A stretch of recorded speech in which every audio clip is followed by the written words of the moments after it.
Hi, welcome back to Orthopedic classes.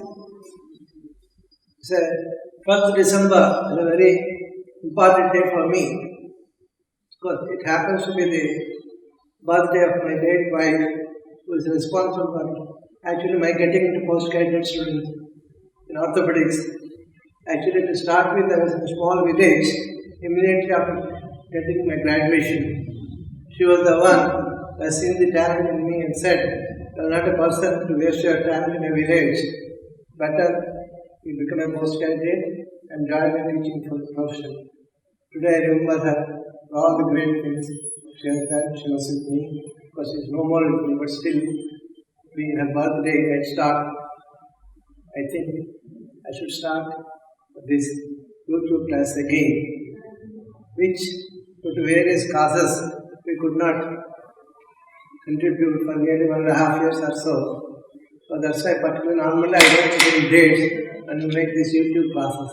But today being a very important day for me, I've given this 12th December 2016. So this brief introduction. Now, I really thank all the audience and the people who have visited my site, the orthopedic classes, Lama. And I'm really surprised at the overwhelming response I got, which I never thought would be there.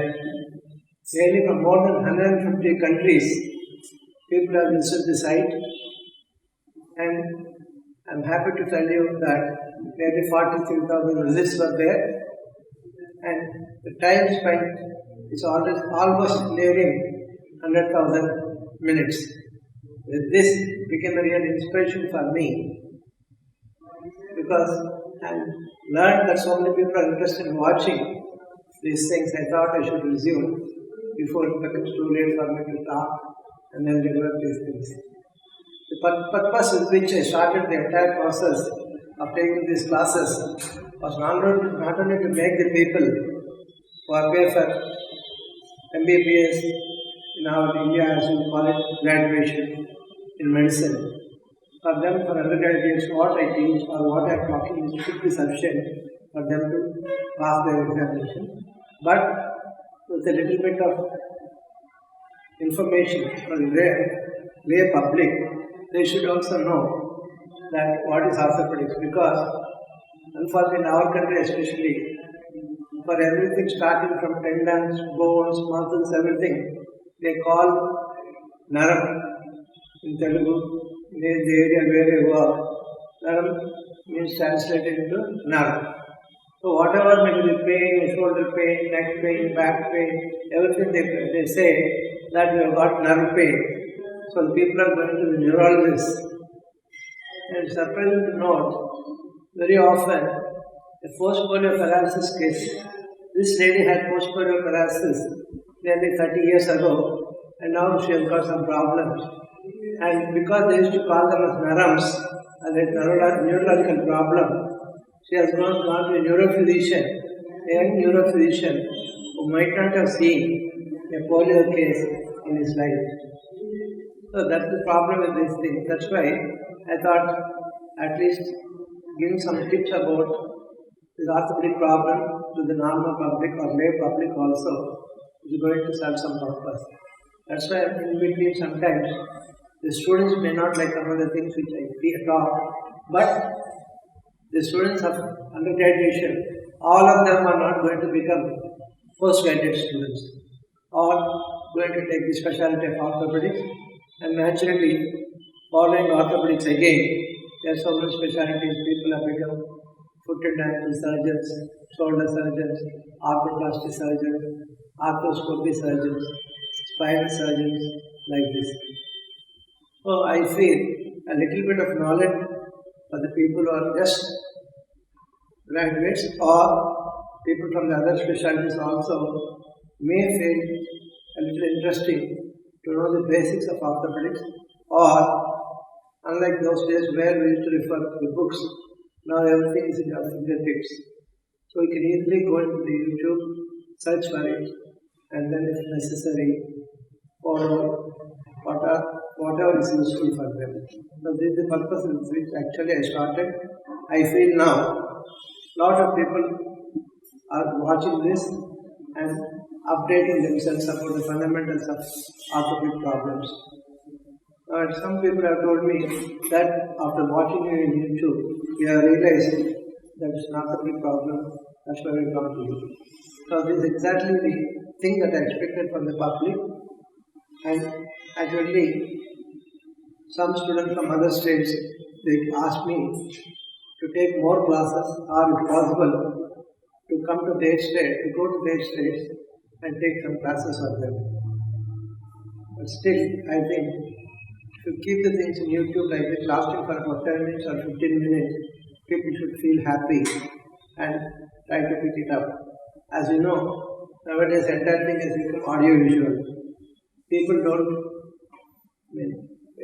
look at the books, they don't read the books. But still, coming from an era where banking moved mostly on the textbooks written by foreign authors and great orthopedic surgeons of USA, UK and all that. I thought by writing on the board and talking to the people, they may have a little more interest than didactic lectures or mere audio-visual presentations. Now one more thing I'm really surprised is that people from a lot of other countries, non-English speaking people also have appreciated this, and God willing and technical availability of things, we may even get a translation into Italian, French, Japanese and Chinese, particularly Chinese, because a lot of our people, that is Indian students, are going to China for their undergraduation. I feel some of the people along with them, they want to see Chinese colleagues also will be there for them. They'll also appreciate. Similarly, quite a lot of them are former Soviet countries, Soviet Union countries, and mostly Russian is spoken there. Recently I went to Moscow and then St. Petersburg.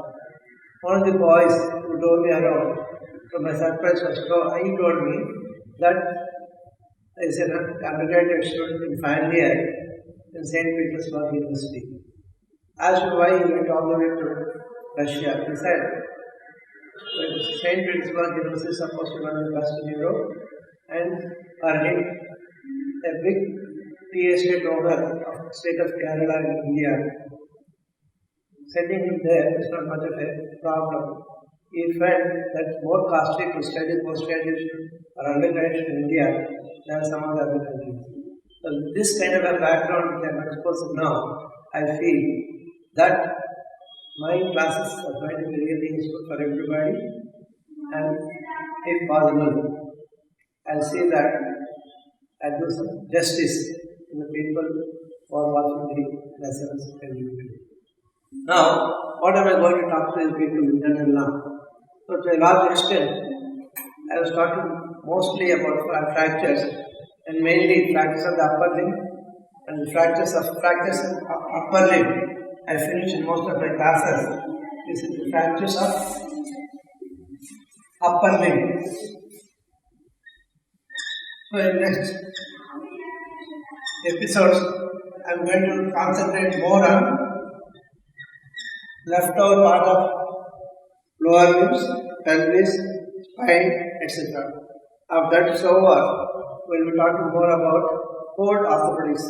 Cold orthopedics I mean like infections, then for example neurological conditions, overlapping orthopedic problems, then various types of arthritis and all those things.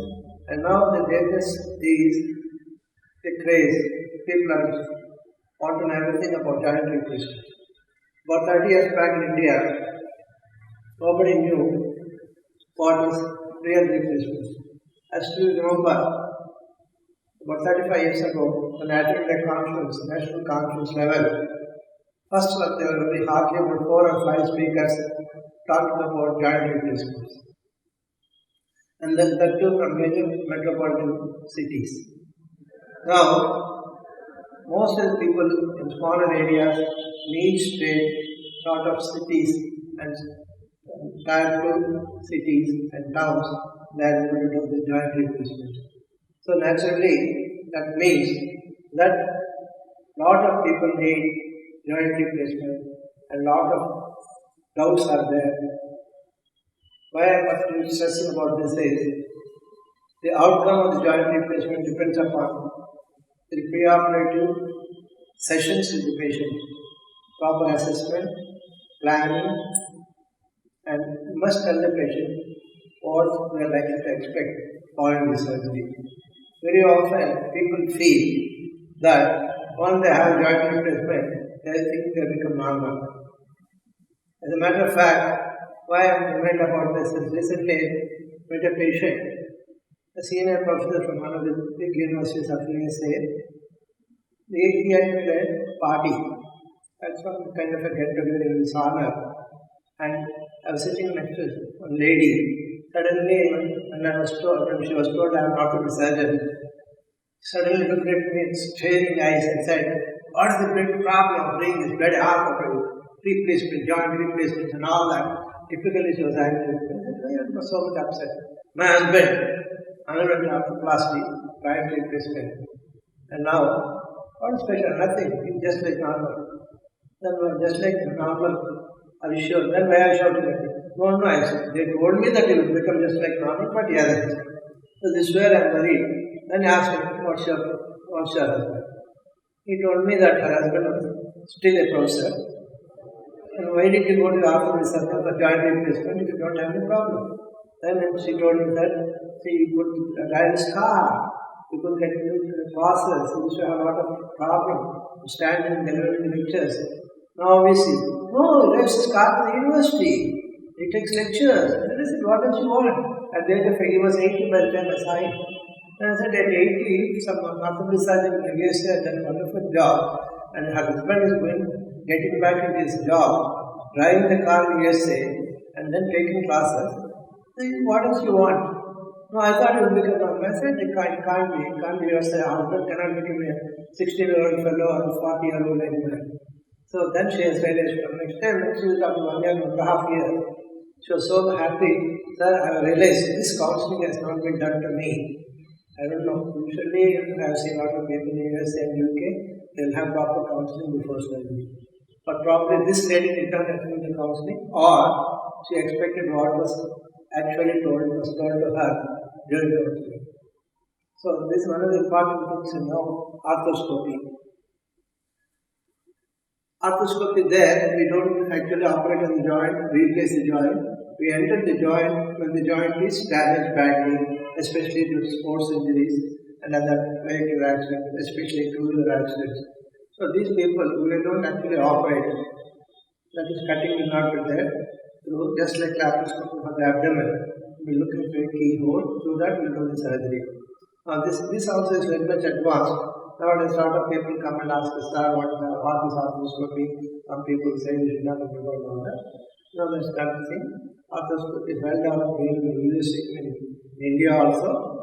And now, we are not as advanced as in, say, Germany, South Africa, Australia, USA, or UK, where advanced sports medicine centers are there. But still, a lot of our boys, youngsters, between 30 and 40, are very well trained in those places. They are doing an excellent job here. I thought I should talk about in subsequent lectures something about arthroscopy, because arthroscopy can be done for shoulder, knee joint, and of course, some people are trained properly can even do arthroscopy for hip joints and ankle joints, elbow, everywhere. So, but mainly in our country, we come across a lot of instances where people require arthroscopy for the knee and shoulder. Shoulder also is very, very important.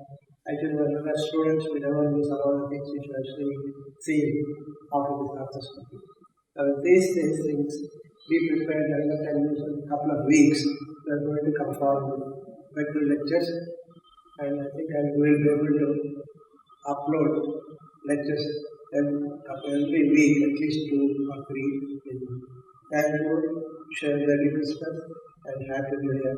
We will meet you in 2017. Thank you.